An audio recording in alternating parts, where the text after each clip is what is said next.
वाणी से ही दीप है, वाणी से ही छांव, वाणी से ही बन सके जीवन का सच्चा गांव. Hello and welcome to another episode of EIL Samvaad, where conversations meet connections. It is a podcast where we dive deep into the journey of the people who have shaped the energy ecosystem of our nation. One project, one decision, and one breakthrough at a time. Well, I am your host Modita Kulshresht, and today's episode is truly special. We are joined by a leader whose name is synonymous with integrity, innovation, and impact. After decades of service, Shri NS Vasudev is stepping down as the Executive Director of EIL, where he led not just with technical brilliance but with vision, especially in the highly demanding fields of ocean and pipeline engineering, LNG, and strategic storages. As he prepares to close this remarkable chapter of his life, we sit down to reflect on the path behind him, the legacy he leaves, and the future he envisions for the next generation. Sir, a very warm welcome to EIL Samvaad. Namaskar. Namaskar, sir. Yeah. How does it feel like being here? It's a great feeling. After working for 39 years, just sharing my experiences with you, it's a real great feeling, and I hope people follow the footsteps and then carry on the legacy which I am leaving. I can already see, sir, you're so overwhelmed with this feeling. It's a really great day because the experiences which I gained, I'm going to share, and I hope people follow their experiences and then build upon this. We're looking forward to learning from your vast experience, sir. So we have learned that you are an electrical engineer. So were you that inquisitive child in your childhood who used to open up the radio and the transistors and those small little machines that we used to have in our household? Or engineering happened to you later on in your teenage? You're right, I'm an electrical engineer, but electrical was never my cup of tea. I always wanted to become a chartered accountant. That's surprising. But it's always, during those days, parents had a say, not these days. So I left my this one passion for chartered accountant, though I was doing my accountancy and commerce during my 12th standard on a part-time basis. Unfortunately, I got good marks, so father had put me. Unfortunately. If I had not got the good marks, then I would have continued my passion of chartered accountancy. Anyway, now looking back, whatever decision my parents have taken, it has gone well with me, and I have done a fairly good job in engineering so far. So you have done a remarkable job. Thanks a lot.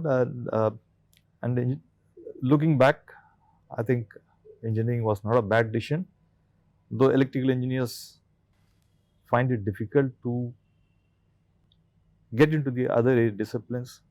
It was because of my seniors and mentors who pushed me to an extent that I look beyond electrical engineering, and that's the reason I feel that I have done better, and hopefully others also do come out of their disciplines and get into other areas. Sir, we are also very curious to know, how was your early childhood like? Would you like to share any memories? Yeah, I studied in Mumbai, and I was more a Maharashtrian than a Tamilian. And during the days when I studied in Mumbai, I was not that serious in my studies.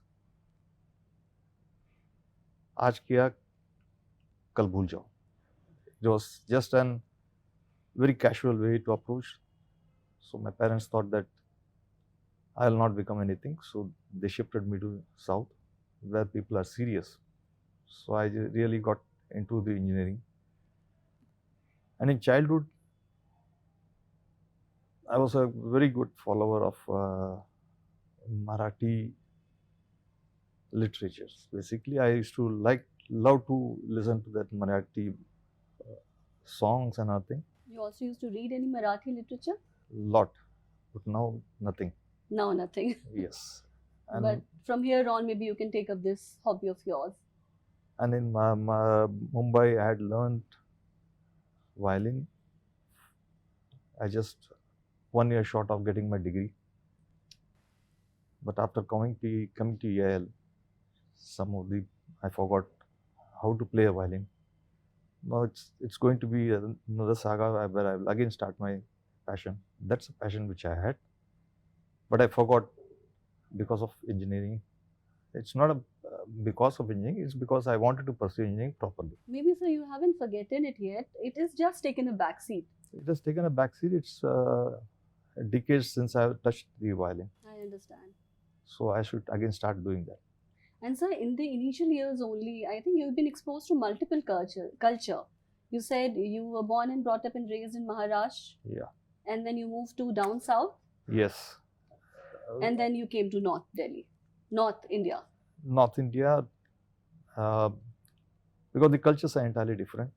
The southern culture is more conservative.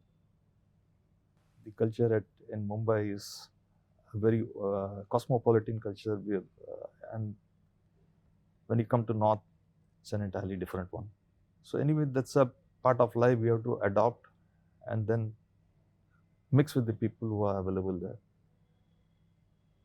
And as far as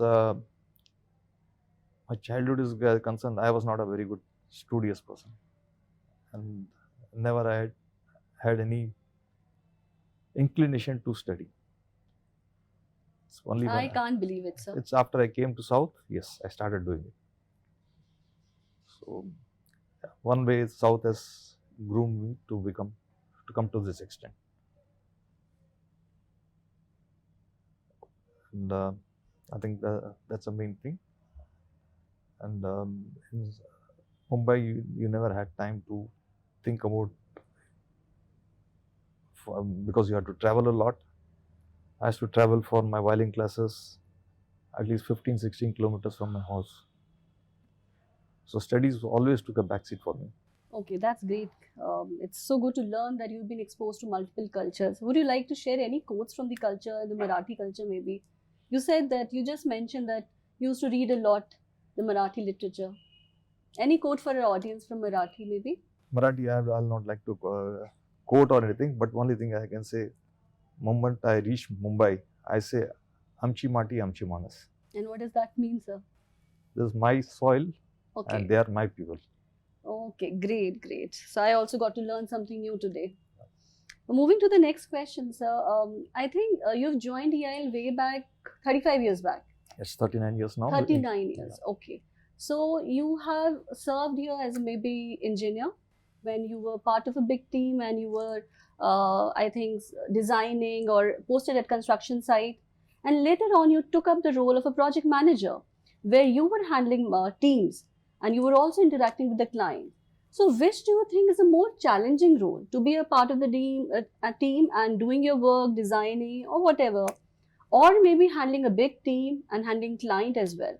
I joined EIL as a management trainee, and excluding management trainee, I completed 38 years in this EIL. When I joined EIL, I joined in the construction division as an electrical engineer. And I have been, for 22 years, I was in construction, wherein I handled multiple projects starting from the heavy water industry. So from the heavy water plant, I slowly graduated to LPG, refineries, and petrochemicals. So during this period, I was actually mentored by some of our seniors, especially my RCM, who was also an electrical engineer, Mr. Datta Gupta, who made me think beyond electrical. So he pushed me towards civil.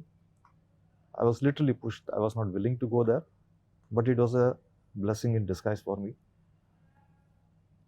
And when I started doing the refineries, I had a knowledge of most of the disciplines. If not in depth, at least I can get into the details and then execute the job. And in construction, the versatility of the construction is that you deal with different types of people, right from labor to a the highest person in the organization of a client. So you have to be flexible enough and understand the language of every person. The language of a labor is not the language of an in charge of a particular group. So the adaptability comes there. And that's the beauty of a manager, sir. I think you need to deal with a lot of different people, and you need to get down to the level of each and every individual to make him understand and to understand his side of story as well. Yes. One thing I learned in construction is that mother tongue is very important. You go to a site, and if you find that he is an Andhra, if you are able to talk to him in Telugu, your deliverables are faster. That's something new. And being in EIL, I was posted in different places. So that helped me learn at least Telugu, a little bit of Kannada. So that helped me in talking to the labor. Because white collar person, you talk to them in English, you can get the job done. But here, your frequency should match. If the बोली अगर मिल जाती है, then immediately आपका काम हो जाएगा. So that made me discuss with people. I knew Marathi, so I was able to discuss with people who were Marathi. Telugu I learned by force because I had to get the jobs executed. So that made me think that handling a labor is difficult than handling a learned person. So that's where I felt that labor को handle कर लें, तो this is very good. And EIL gave me the opportunity to work in power of attorney projects where EIL was a contractor. So that versatility, I felt that if it's used in a project, then it will give me a lot of returns, positive returns. After 22 years, it was by accident that I came to HO. I had never had even a slightest of inkling that I'll come to HO or I'll join a project team. There was a requirement for people who can do underground works.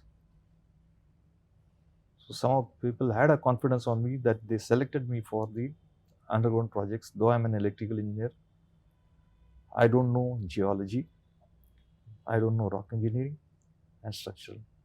You meant underground strategic storage. Underground strategic storage. They selected me for this. They had faith in me. So I became the project manager for one of the largest underground strategic storages, that is at Padur. So we developed from scratch. While doing the project, I learned one thing, that human relations is more important than technical relations. Because if you have the human relations with your colleagues, with your people who are going to deliver, they come out with a lot of ideas and you learn from them. So I have learned from them, undergone this one, and I always used to say that I am one person, uncivilized person in a civilized group, because all my engineers were civil engineers. And I was not a civil engineer. I learned from them. And today, if I go to a site, I can identify whether I can make a cavern here in the rock or not. So this I will say that greatness of the people, engineering people who have taught me engineering as far as the underground cavern is concerned. So the three things that I learned from this elaborate answer of yours is, first and foremost, communication is very, very important. And that was our opening remark also, Vani se hi deep hai, Vani se hi chhao. Second thing is that human relationships are above all, everything. And I think EQ, emotional quotient, is also very, very important. Yes, you're right. Yes. And third, and the most important, and the funny one, that I was a uncivilized person in a group of civilized people. Yes, because electrical engineers they don't think beyond circuits, and normally those don't work. So it's our team which has taught me, and they have propelled me up to this level. If they have not been there, yes, it's not possible. So all these fairs that you've handled, the ocean engineering, the pipeline engineering, the underground strategic storage, fertilizers also, chemicals, So, were there any challenging project that you still remember, maybe because of its scale or unpredictability, that you would like to share with us? See, there are two projects which I vividly remember that yes, they had challenges. One which is close to my heart is the Padur, this one. The other one is the pipeline of Paradip Numaligarh. The biggest project which we handled in the underground storage was for Padur, which had a capacity of around 2.5 million metric ton. If we had gone as per the DFR of our foreign backup consultants, it should have taken normally around 80 to 95 months for 80 completion. to 95 months. For completion. Because it is the single largest storage in Asia in one go. So here we used our, not a technical this one, it is a project management which we thought out of the box. So we changed the layout of this one, cabin, and we deployed multiple contractors. Whereas in a cabin you cannot have more than one. It's difficult. More than one contractor. More than one contractor. It's very difficult to have more than one contractor because it leads to accidents. So our project team, we had an out of the box thinking by which we could segregate this and we could make the cabin in 48 months. 48 months, almost half of the time that half was of the time that was expected. We have made it in 48 months. And these ideas was because there was a huge amount of brainstorming which our people have done. And thanks to the team which was there, it was a young team and we had a very good interaction. The other one is the PNCPL project. This Padur project, it's a case study in most of the backup consultants who have given us this one for 18 months, but now it has become a case study as to how to execute such projects at a shorter time. Though the credits have not been given to EIL, but yes, they are studying it, how to do it. And now coming to the PNCPL project or the Paradip Numaligarh project. Paradip Numaligarh project is one of the biggest pipelines which EIL is being executing after JLPL, or you can say Jamnagar Loni pipeline. Here we have crossed Brahmaputra river, we have crossed the Ganges, mighty Ganges. Our engineering team has used a new technique which is called an interceptor technique. Okay. And it's basically a 4-kilometer line. We have to cross below the rivers, and it's not possible to pull such a lengthy one. So we have collaborated with the contractors for the interceptor technique, and we have successfully pulled the 4-kilometer line in one go. And this is world's longest HDT which we have done, and EIL has achieved this target. It's a Brahmaputra, I think you should be knowing, it's a very treacherous river. Yes, of course, sir. And the Ganges, though it seems to be very calm, but that's also not very easy to cross. So our team has really put in a lot of efforts to cross this area, and we have successfully done this. Now, since it's being one of the world's largest or lengthiest, I will not say largest, it's the world's lengthiest for that particular category of the pipeline. Okay. And no one else in the world has designed this and executed this. We have designed and we have executed. That's really commendable, sir. So this was the two major projects which I can immediately remember, but there are other projects where there were multiple problems. So, but before you talk about the other projects, I would really like you to elaborate a little more about the interceptor technique that you just mentioned. Yeah.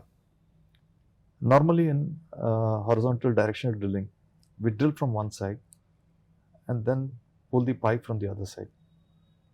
So that's possible if it's around 500 meters or maybe a kilometer or maybe a little bit more than that, and depending upon the size of the pipe. But when the length increases, the load also increases. So pulling it through one pipe, it's one rig, it's not possible. And secondly, when you're drilling for nearly 4 kilometers, the time duration which is taken is nearly, you can say, double of what you do from a single one, with a two one. So in the interceptor technique, what we do is we have two different rigs on either side of the bank, and we start drilling the pilot hole. When both the pilots holes meet, that's called an interceptor technique. So once this one is through, then we start doing it with a single rig. So this reduces the time, this reduces the load on the rig, and also this helps you in understanding the soil which is beneath the river, the type of soil, the quality of soil and everything. So this helps us in forming up our next stage of reaming, because we start with a 6-inch and then go up with the size of this one. So this is what is interceptor technique. Thank you, sir, for elaborating the interceptor technique for our audience. I could just go listen to you go on and on, because it's all sounding so adventurous to me. So we have learned that there are underground strategic storages is planned at 6 more locations in India. So how well placed EIL is, how well positioned EIL is to take up that role? Yes, this strategic storage is a very important thing for the country's energy security. Presently, we are having 3 storages for cavern for crude oil, and 1 we have recently commissioned for LPG. So 4, EIL has an capability. EIL has completed around 4 caverns, and now we are getting into the area where we can increase our energy storage to 90 days. So EIL has selected around 4 different storages, 6 different storage locations. Out of that, 1 has been recently ordered on a public-private participation. Okay. The other 5 are in the offing. 1 might come immediately, and the rest of the thing which is in the salt cavern, basically it's in the salt area. It should come somewhere in Rajasthan, because I'll not like to pinpoint the area. Okay, sir, not issue. So it will come somewhere in Rajasthan. It will be in salt, and in salt we will be storing either crude or natural gas, depending upon the requirement. Okay. And we have selected certain areas in the central India where we can have a huge storage, and there are certain areas where we can store in western India, basically not in the rock but in concrete. Okay. Yeah. So these are the areas where we are looking for, and we have also suggested certain LPG caverns in western part of India. So if this caverns comes up, the energy security of India will be boosted, and that is the vision of our government also. Apart from this, EIL as well as our government of India is looking for sustainable thing. Sustainability in green hydrogen, ammonia and LNG, these are the areas where we are looking for. Storing of hydrogen in the underground,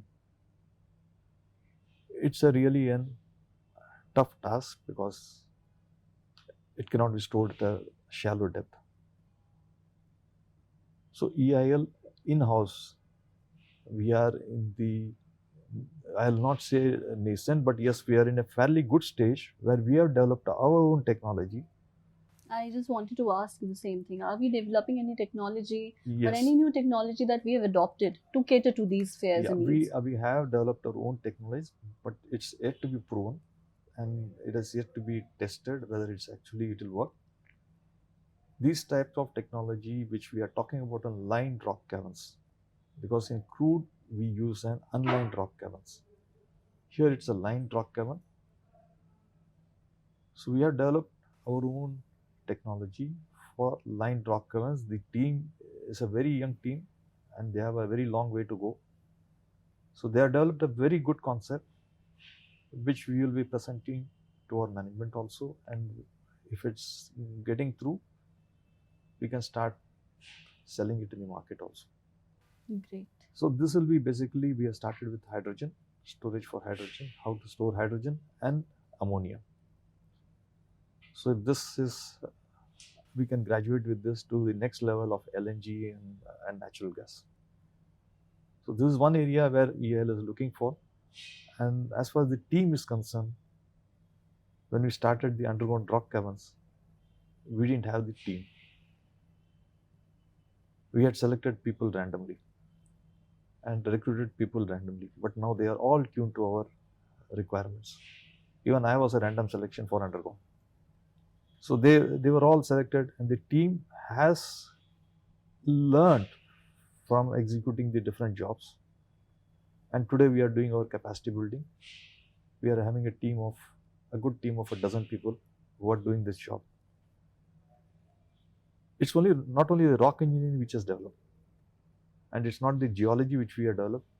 It is even our process team who are actually new to this area, had developed and understood how to store it. So it's an entirely and very fascinating field. If someone enters into it, you'll really feel that it's called Alice in the Wonder World. You'll go into the tunnel, you'll see that yes, it's a real Alice in the Wonder World. And it's a very good technology, and EIL should develop, and we are developing. And if we are successful in selling our product of lined rock caverns, the future for an underground rock caverns will be very good. And EIL has been trying to expand ourselves in the underground technology abroad also. Our management has a vision to expand abroad, and I hope we succeed in that and get some jobs. Though we have done smaller jobs, which is only a study, execution is more important, so that our people have a hands-on experience. EIL is very well poised for graduating into the next level of underground technology. And my team, they are very well equipped, and they are very confident enough to get into the next level. Thank you so much, sir, for elaborating in such deep detail all these fairs, how hydrogen storage, crude storage, and telling us about the new strategic storage technologies that EIL is adopting, and also touching upon the energy needs of the nation and how we are boosting, as EIL, we are boosting the energy needs of our nation.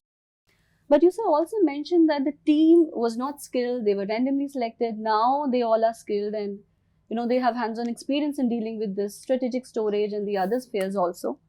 Sir, in the 39 years of journey, you must have seen engineering evolve from manual, drafting to advanced simulations, from isolated teams to global collaborations. So how did you keep your department and especially your team aligned with this wave of change? See, as far as my team for ocean engineering and pipeline engineering, and even for underground engineering, the ocean engineering had an established way of working. We had the softwares, we had the tools to analyze and everything. But when we started, the tools were not that good enough to predict and to reduce the load of the equipment. But as and when the new generation started coming in, one is that our management or our group seniors knew what are the softwares available, and they used it.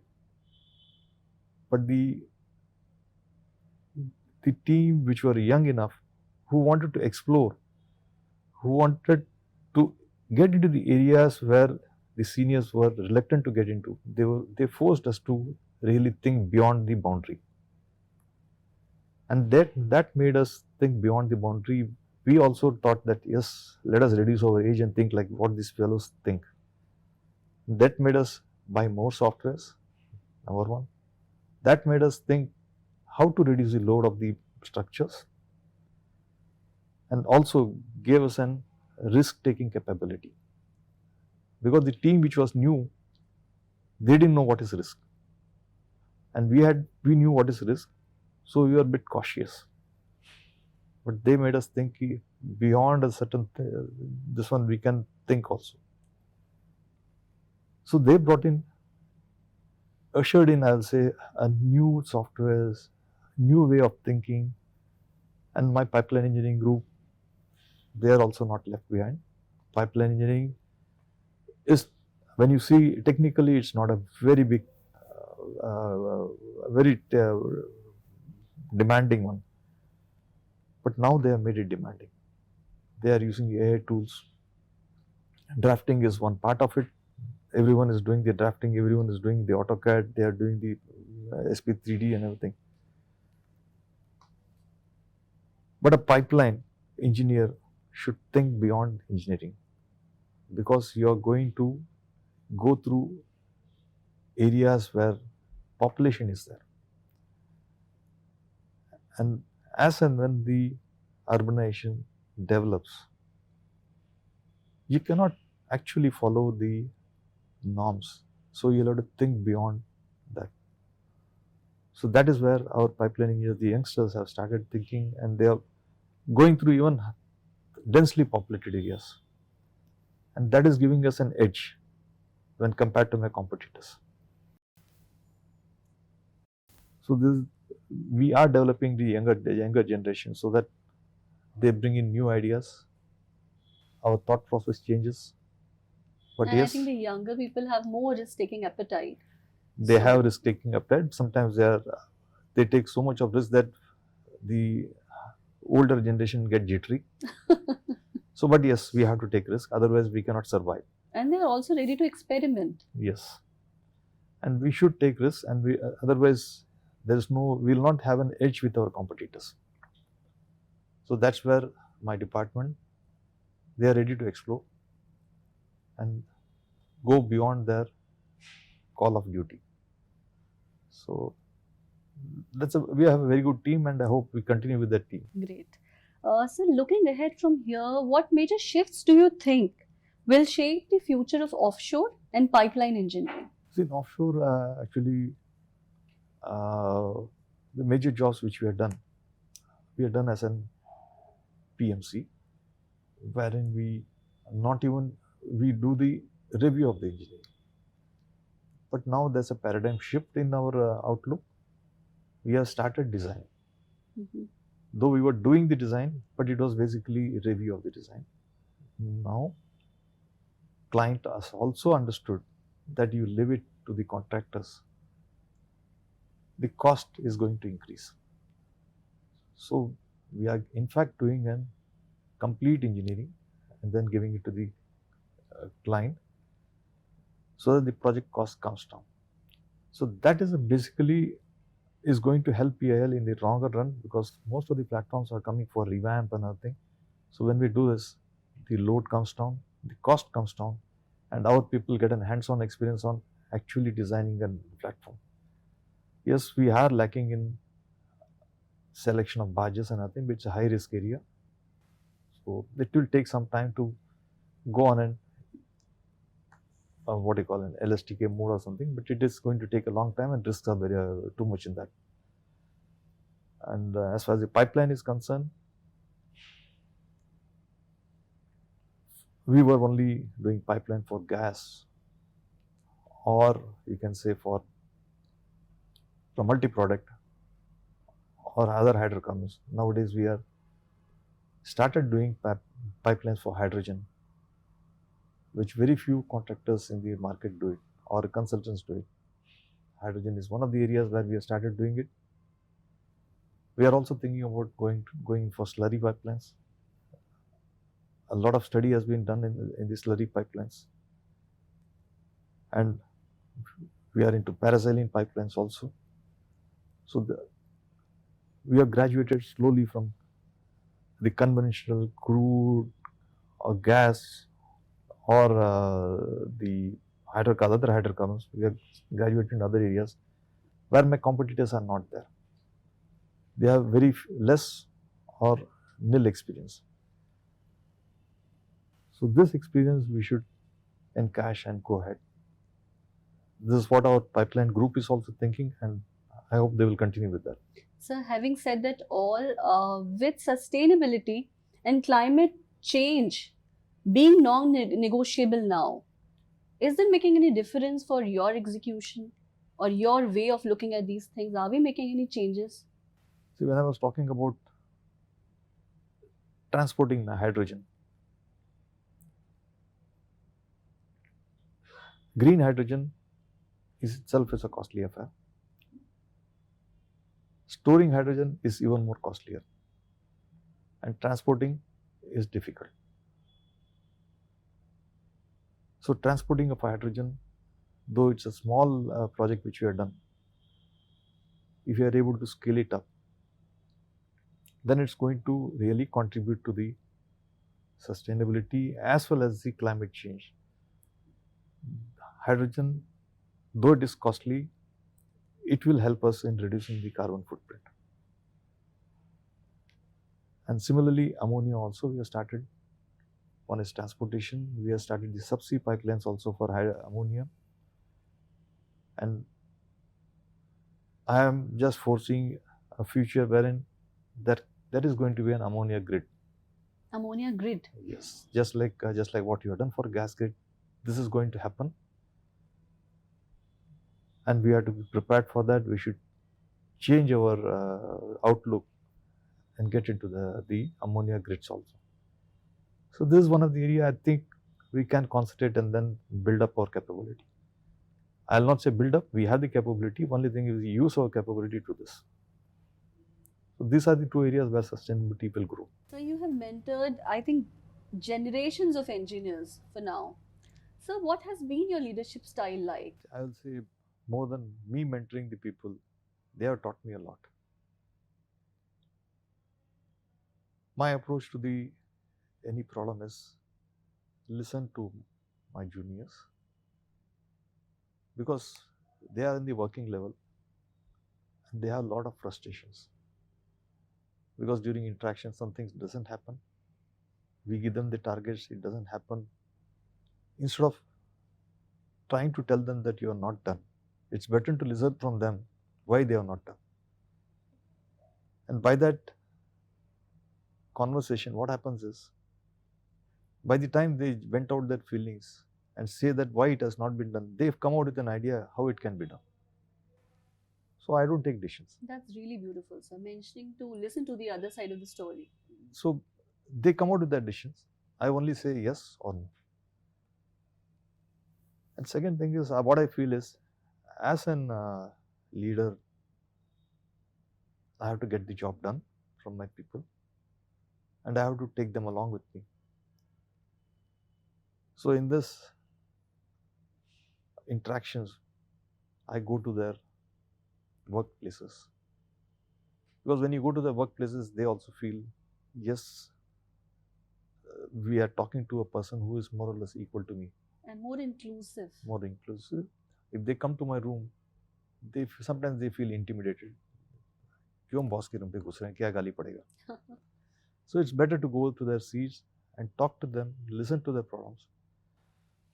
Once 90% of the time they resolve the problems themselves, because they went out their feeling, they come out with a new idea, and we have to just say yes.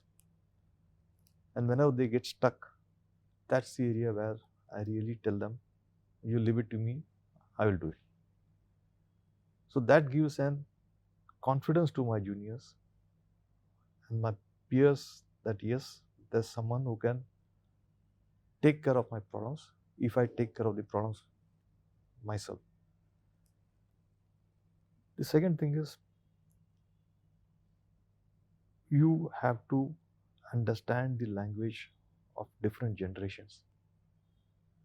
Every generation has an aspiration, and aspirations are different. For a person of my age, it's conservative approach. For a person who is just starting, there's nothing for conservative for him. They want to explore, they want to do some new things, help them to do that and correct them when they are wrong. And share your experiences, because it's always said that you cannot do all the mistakes by your own and learn. You have to learn from the mistakes of others. So most of the time, I tell them what is the mistake which I have done, what is the mistake X, Y, Z my colleagues have done, and how we have rectified it. So that they should imbibe that, and by discussing with these things, when they are going to commit that type of a mistake, they will immediately come out with a solution. That's very, very beautifully put, that you need to understand the languages or the language of different generations. And on that note, I also remember this proverb or maybe a saying that we used to say, that by the time you realize that maybe your father was right, you have a son who thinks you are wrong. Yes. So here also in the organization, we are dealing with multiple people and people of different generations. Yes. So it's very important for us to understand the aspirations and the viewpoint of different generations. In my opinion, there are umpty number of people who can suggest technical things. They can do fantastic job, but if the human cord, that is not touched, they will not give you their best. So you understand their problem, and if you empathize with them, talk to them, they come out with fantastic ideas. You need not give ideas. So I see that you have a very inclusive style of leadership. You take along your entire team. That is required.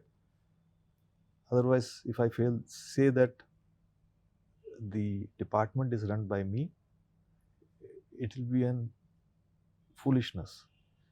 Department is run by my people, and I am only guiding them. And EIL is delivering excellence through its people only. They are only delivering, yes. So they deliver, I take the credit. That's the thing. So main thing is you should understand your people, and you should understand the generation. What you did as an youngster is not going to be done by the younger generation now. So you should be flexible enough to understand them. The next is that most of the people, they know a lot of things, but they don't express themselves. You should give them opportunity to go to a podium and then express whatever they want to say. They should go for seminars, they should write papers, because once you start sharing your knowledge, you develop your knowledge. If you keep it to yourself, don't share it, you're not going to develop. And you should think beyond others' things. As long as your mind doesn't work, you don't try to explore the new areas, then in a very crude way, I say they are brain dead. So your mind should be always active, and to make them active, you should interact with people, your juniors, and force them to do something which you feel will give them a new way of thinking.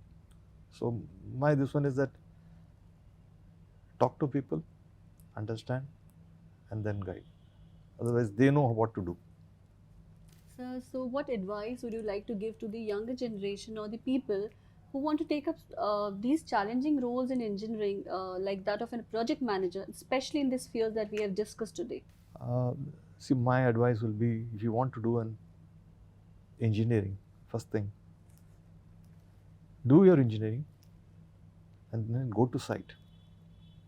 Because we do the engineering, but the engineering person who does the engineering, he doesn't know how it is being executed. He doesn't know what is the size of the equipment. Totally agree, sir. So they should be exposed to the construction site. If they start appreciating the difficulties of execution, and if they are able to visualize what they have done, the next project, they are going to be fantastic engineers. And to come to a project management, there are two things which, in my opinion, is most paramount. One is, you should have an exposure to the construction sites. You should appreciate the way it is being executed. Then have a background of an engineering, whatever discipline you want to take care, because in projects there are people from different areas of discipline.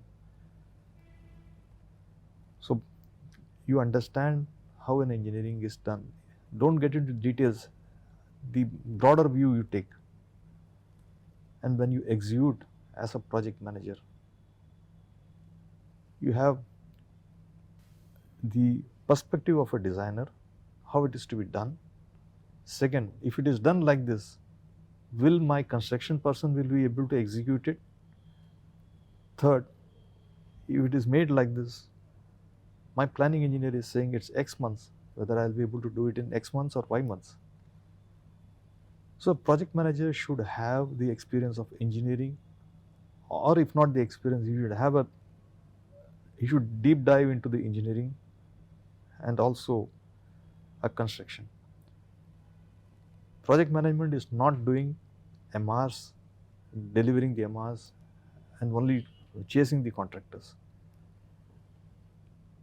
Project management is you should have an overall view of the project, and you should know what you require, because the engineers, they have the requirements. The construction engineer, they have the requirements. But ultimately, to deliver the project, you should know what you want. Otherwise, you cannot guide the people. It's just like you want to build a house. You should know whether you want a 3-bedroom kitchen or a 2.5-bedroom kitchen, and you should execute it in that fashion. So basically, the scope needs to be clear with Not each and only- every person of the team. It's not only the scope. You should know what exactly you want to deliver. Scope तो हम तो पढ़ लेते हैं, but scope को execute कैसा करोगे, आप कब एग्जीक्यूट करोगे, ये दोनों चीज़ जो है आपको पता होना चाहिए. And the project manager role is very crucial.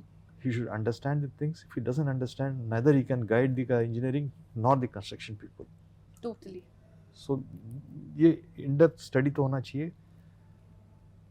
Most of the project manager we feel that मैंने MR issue कर दिया, हो गया काम. नहीं, MR के बाद ही आपका काम शुरू होता है.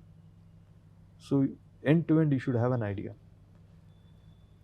And if you don't know the another discipline, there are plenty of people sitting near you. Go and ask them. You should not, whatever is your level, you should not feel ashamed to go and tell them that I don't know this. And that's not the culture of EIL. That's not the culture, but as you grow, थोड़ा सा Inhibitions आ आ जाती है. So that should not be there. Okay, great, sir. Sir, EIL has taken up landmark offshore platform projects in the past, Bombay High to mention. So, in the present or maybe near future, is EIL planning to take up any similar projects again? So EIL has been playing a major role in the offshore platforms, and most of the platform which is existing in India has been done by EIL. And now those are all coming to the end of the life cycle. And EIL has been entrusted with most of the platforms for revamp. So EIL is already working on the revamp of the offshore platforms. And not only this, the Bombay High, the pipelines which are coming, which are feeding the crude to the ONGC, other places. These pipelines are also getting old and they are coming to the end of the life. EIL has already given a feasibility report to them to replace these pipelines or in fact enhance the capacity of the pipelines. So that, in my opinion, in the near future, we may start executing that job because it's in an approval stages. So once we start executing job, that will be one of the longest, I can say, offshore pipelines, which will be again doing it. We have done the pipeline, but it will be the longest one again. And the offshore platforms, we have started doing a lot of revamp now. And there are areas where we are cutting the platforms, we will be cutting the platforms and then replacing with a new one. And most of their living quarters, I can say 90% of the living quarters has outlived. So we are replacing them. We have done the design, we have given them the feasibility. Now it's only the execution stage which has to come up. So EIL is back into the business of offshore platforms. And we are in a big way, or I'll not say in a big way when compared to other competitors. We are doing a lot of offshore work from our Abu Dhabi office. Okay. So that's one of the revenue generation areas from which we are doing job. It is being catered from the people who are being posted in Abu Dhabi, and as a back-end office, we are doing some engineering from India also. So the offshore team, they are having an experience of the revamp as well as designing of the new platforms for in Abu Dhabi. This offshore team is not only restricting themselves to the offshore, we are into jetties also. Manufacture, making jetties, breakwaters. Breakwaters is a new area which we learned. So breakwaters also we have started doing. Breakwaters. Breakwater. Breakwaters, okay. So breakwaters also we are doing it. So in the near future, you can see that the Abu Dhabi office will be doing a lot of offshore platforms. And in India also, there we will be doing a detail engineering for offshore platforms. From PMC, we are graduated in detail engineering. So we have a... And Abu Dhabi office has become the new SBU for us now. It's a new SBU, and in the new SBU, offshore has a larger pipe. Oh, lovely. That's great, sir. And so also, are we, planning to start anything in the wind energy? So wind energy, we are exploring areas where we can do for wind energy. We are trying to study certain aspects of wind energy, and we have been in touch with some of the players who are clients who actually do the wind energy. Let's hope that something materializes, and if done, then this offshore group will start doing the wind energy structures. We will be starting with the structures, not exactly the wind energy, and then harnessing the wind energy, bringing it to the landfall. This will be major activity which we are in discussion. Sir, one of the core drivers of successful project execution and repeat business is to have good client relationships. So what advice would you give to the future project engineers or project managers to, build some strong client relationships so that the same client keeps coming back to us over and over again? As you said, client relation is very important in our consultancy services.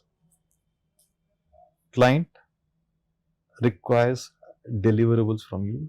They want not only a timely deliverable, they require a quality deliverable. So in EIL, we are giving the timely and quality deliverable.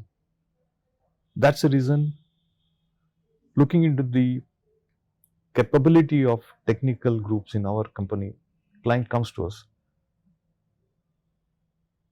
to bring them back saying that I am technically good. I require I have to keep a good relation with them, and good relation doesn't mean that I have to listen to him every time. I have to tell client what is correct and what is feasible and what is a viable option for doing a job, instead of telling that you have told me so I have done this. It's we who have to tell them that this is the most viable option and this is how you have to do it, so that your cost comes down. Cost is very important in a project. You can put any amount of fat into this one, but it doesn't serve the purpose. Client is losing money, and we should try to deliver it within the time frame, because every project, when it is conceived, the client thinks about the returns. And when is he going to get the return? If he has thought about 24 months return and we say that I'll give it 48 months, this idea is lost. And in the upcoming industries, who is going to be first in the market? He is going to capture it. So they come with that aspiration that I am going to be first in the market, and you make them feel that if you don't deliver it, the edge is lost. Yeah, there's already a cutthroat competition these days in the market. Yes. So we had to understand the requirements of the client. We had to deliver it. Perfection is required but at the same time, there should be a speed. For the purpose of perfection, if you delay a job, then the very purpose of putting that particular plant is lost. The quality is important, technicalities is important, but it needs to be smart. The timing is also very important. Yes, timing is very important. So most of the clients come back to you.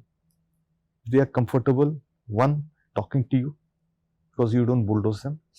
Second is, you deliver them in time and guide them as to what is best for them. They will come back to you. So my only request is that, yes, deliver a product in time and which is workable. And that's what exactly our role is, Yes. Of a consultant. And here most of my clients, they come back to us because the team, they are able to deliver. So this is my major point, that yes, we should have our client. If we lose this client base, then we have to shut our shop. And I hope that never happens.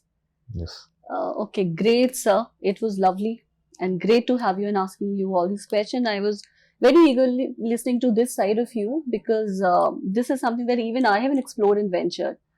Now, sir, the title of Executive Director is taking a backseat. It's moving to the rear view mirror. So what is next for you? Are there any hobbies or passion that you've always parked that maybe later on in my life I'll take up these things? And I remember initially when you were talking about your childhood, you mentioned that I would like to take up learning violin again. Yes. So please tell us more about it, sir. Yeah, after this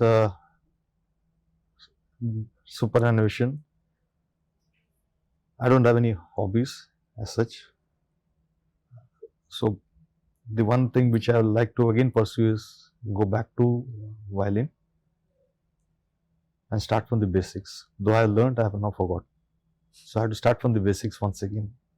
It's a nice hobby, and music, whether you listen or whether you play, it reduces your stress, and that's what is required. We should start, I will start learning violin maybe from basics. Initially, people may not accept me when I go to a music class because there will be youngsters, I will be one of the oldie. They may not accept, but I have to make them accept me. So I think I should start that. And rest, I don't have any other hobby except to say that I'll start learning cooking because I have to retire my wife from the kitchen. That's really nice, sir. And I think she will also love that. I don't know. Great. So, but you really think that you'll ever be able to step down from the world of engineering ever? Or it's so a very part of you that you'll keep on continuing this thing? Sir, having spent almost 4 decades, like 40 years into the world of engineering, how easy or how difficult will it be for you to step down from this role of an engineer? Or engineer and engineering is a very part of you? It's very difficult to visualize that I'll be going out of the world of engineering. But it's a phase of life which everyone has to accept. बोलते ना वानप्रस्थ तो जाना है अभी, तो वानप्रस्थ तो जाएंगे ही जाएंगे, but it will take some time to wean off from engineering. I'll be still going through some engineering books, but may not implement it. But slowly, I'll have to shift myself to spiritualism, and spiritualism is one which gives you lot of stress busters, and it gives you insight of what actually your life is. The ultimate and the actual purpose of life. Purpose of life. So all these days I never pursued that. Yes, I used to pursue a little bit, but not like what I did engineering. Now the time has come. We'll have to think about that also. So it will take some time for me to forget engineering, but you have to forget engineering because this engineering has come because of spiritualism. So I'll go back to that. I have to start pursuing that. So let's hope that my journey in spiritualism also goes into depth of spiritualism, not on the surface. I'd like to do that. Let us see what's in store. I feel, sir, engineering is nothing but more of a bent of mind. It just gives us a way of looking at things differently. Yes. So that will stay on with you, maybe still stay on with me also till the end of my life. Yes, it's a little steep, but we'll have to slowly think. We have other things to do in life. It might take a backseat. Yes, it will take a back. It's not every day that we get to sit down with someone who's helped shape the very fabric of an organization, guided complex projects to success, and inspired generations of engineers. Thank you so much, Vasudev sir, for not just joining us today, but for the legacy, the mentorship, and the leadership you have brought to the industry. We wish you calm, serious, and exciting new adventures in the journey ahead. Thanks a lot. It was a pleasure on myself. Thank you very much. Thank you. Thank you, sir. Thank you so much for watching. If you enjoyed this episode, be sure to like and share this podcast and subscribe to Engineers India Limited. Until next time, stay curious, stay inspired, and keep building a better future.